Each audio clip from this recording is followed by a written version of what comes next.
Tara Calico, de 19 años, desapareció el 20 de septiembre de 1988 cerca de su hogar en Belén, Nuevo México. Ese día salió de su casa alrededor de las 9 de la mañana para hacer un paseo en bicicleta por la ruta estatal 47 en Nuevo México. Por lo general, Tara viajaba con su madre. Sin embargo, ese día no la acompañó porque sintió que un automovilista la había acosado el día anterior. Le sugirió que llevara un gas pimienta, pero Tara no le tomaría importancia. Le pidió a su mamá que la buscara si no regresaba antes del mediodía, ya que tenía planes de jugar al tenis con su novio esa tarde. Como Tara no llegaba, su madre la buscó por toda la ruta, y al no encontrarla, decidió llamar a la policía. En el lugar se encontraron fragmentos de su Walkman y una cinta de cassette. Testigos dijeron haberla visto montando su bicicleta, pero la bicicleta nunca apareció. Además, se reportó a una camioneta de color claro, probablemente una Ford de 1953, con una caja de camper. La seguía de cerca. En 1989 apareció una fotografía Polaroid en un estacionamiento de Florida que mostraba a una mujer y un niño amordazados y aparentemente atados dentro de una furgoneta.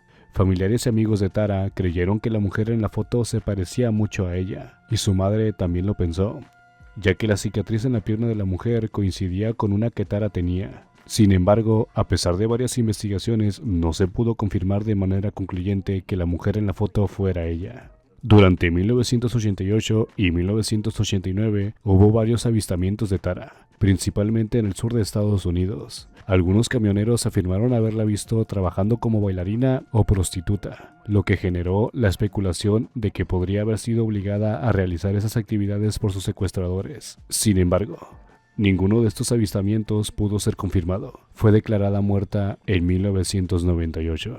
Aunque nunca se encontró su cuerpo, un juez determinó que su muerte fue un homicidio, ya que no había pruebas de que estuviese viva, pero la investigación sobre su desaparición sigue sin resolverse. En el 2008, el sheriff del condado de Valencia, René Rivera, mencionó que había recibido una nueva pista sobre el caso. Según la información, 2 adolescentes habrían atropellado accidentalmente a Tara con una camioneta. Luego se asustaron, la mataron y cubrieron el crimen. Sin embargo, como no se encontró el cuerpo de Tara ni suficiente evidencia, no se pudieron presentar cargos. Algunos creen que Tara fue secuestrada, mientras que otros sugieren que pudo haber sido víctima de un accidente o que huyó por voluntad propia. Sin embargo, debido a la falta de pruebas sólidas, el caso sigue siendo un misterio.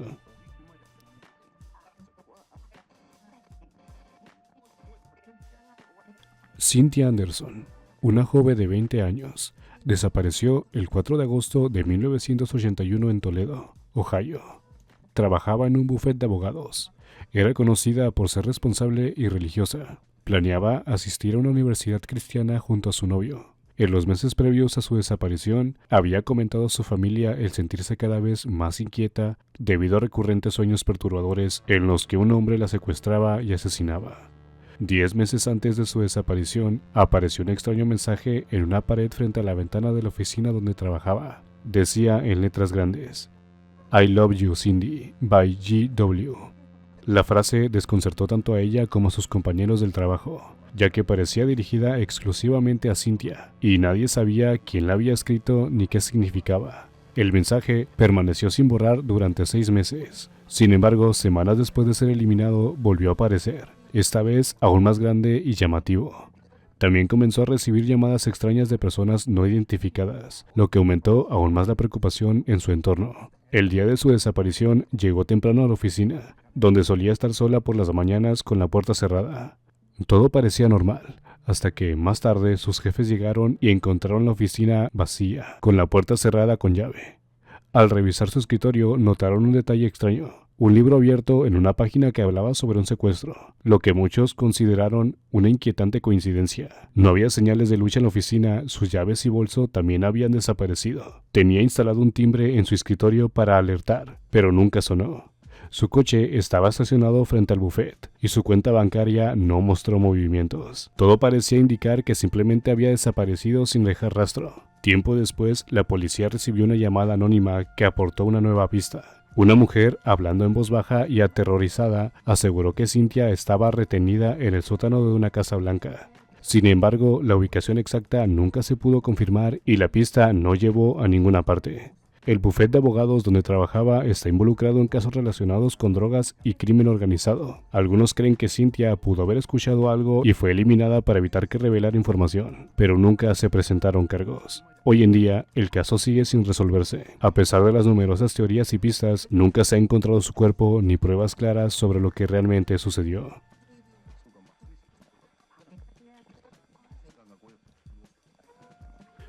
Trevor Deely, de 22 años, desapareció en la madrugada del 8 de diciembre del 2000 en Dublín, Irlanda. Ese día asistió a la fiesta de Navidad de su trabajo en el Hotel Hilton, ubicado en Dublín.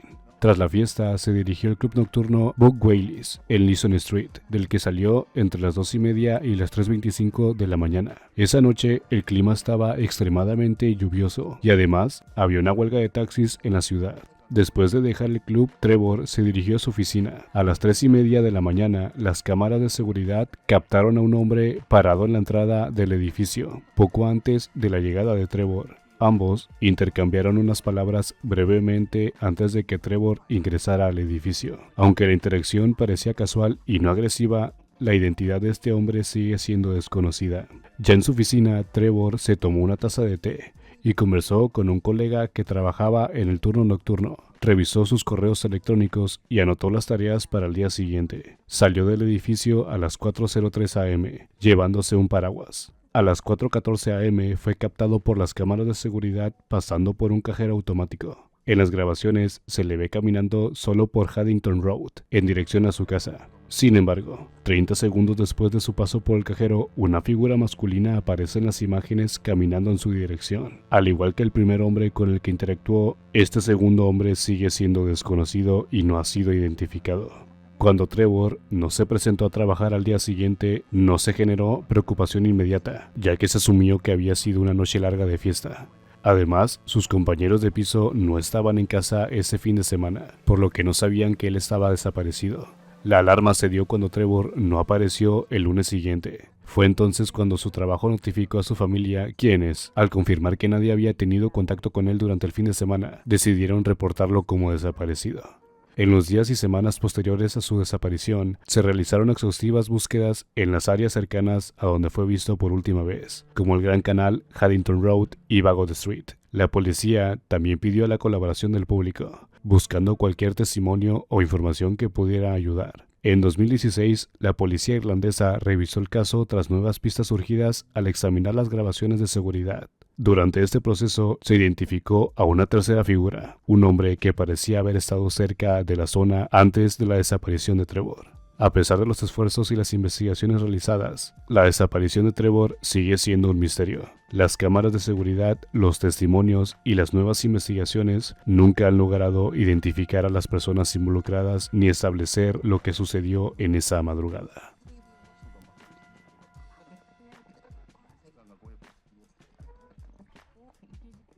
Gary Matías y 4 hombres desaparecieron el 24 de febrero de 1978 en Chico, California.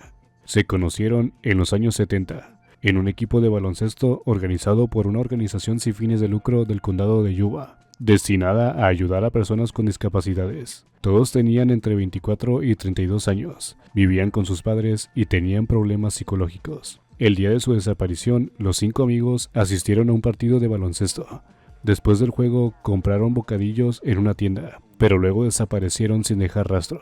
Al día siguiente, las familias empezaron a preocuparse al no recibir noticias de ellos. Los hombres tenían planes para el día siguiente. Jugarían en un torneo de baloncesto, con entradas para Disneyland como premio para el equipo ganador. 4 días después, su automóvil fue encontrado abandonado en una carretera de montaña, a unos 110 kilómetros de su destino previsto. El coche no tenía daños y aún tenía gasolina, pero no mostraba señales de haber intentado moverse, a pesar de no estar atascado en la nieve. Ninguna de las familias entendía por qué habrían tomado ese camino en una noche tan fría de invierno, internándose en lo profundo de un bosque lejano y a una gran altura, sin ropa extra. Una empleada de una tienda reportó haber visto a los 5 hombres el 25 de febrero, un día después de su desaparición. Sin embargo, este avistamiento nunca fue confirmado de manera oficial. La búsqueda continuó durante meses, pero no se encontraron huellas, rastros ni objetos que pudieran dar pistas sobre su paradero. En junio de 1978, cuando la nieve comenzó a derretirse, se encontraron los cuerpos de 4 de los hombres, pero no el de Gary.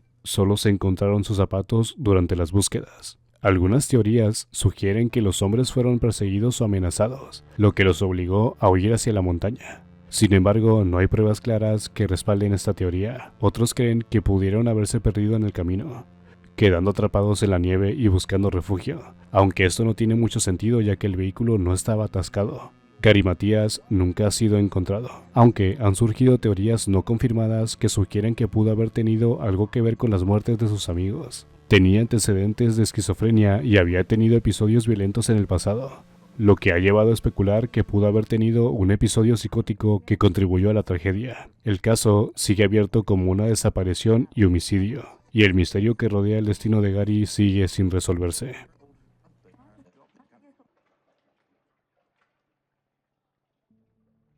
El 26 de enero de 1966, 3 hermanos, Jane, de 9 años, Arna, de 7 años, y Grant, de 4 años, desaparecieron en Glenelg Beach, Australia del Sur. Aquella mañana, los niños salieron de su casa a las 10 a.m. para ir a la playa, ubicada a solo 5 minutos en autobús de su hogar. Su madre les dio algo de dinero para que pudieran comprar comida y les pidió que regresaran antes del mediodía. Sin embargo, cuando la madre fue a la estación para recogerlos, no los encontró. Inicialmente no se alarmó, pensó que los niños aún estarían jugando en la playa. El siguiente autobús llegaba a las 2 de la tarde, pero cuando pasaron las 2:15 y los niños no regresaron, comenzó a preocuparse. A las 3 de la tarde, el padre de los niños regresó a su casa y condujo hasta la playa, pero no los encontró. A las 5 de la tarde decidieron acudir a la policía para informar de la desaparición. La policía recogió declaraciones de varios testigos que afirmaron haber visto a los niños jugando en la playa, junto a un hombre rubio, alto y de cara delgada, que parecía tener más de 30 años. Los testigos mencionaron que los niños parecían sentirse cómodos con él, lo que alimentó a la teoría de que podría haber sido alguien que ya conocían. Además, los 3 niños fueron vistos alrededor del mediodía en la panadería de Winsell, cerca de la playa.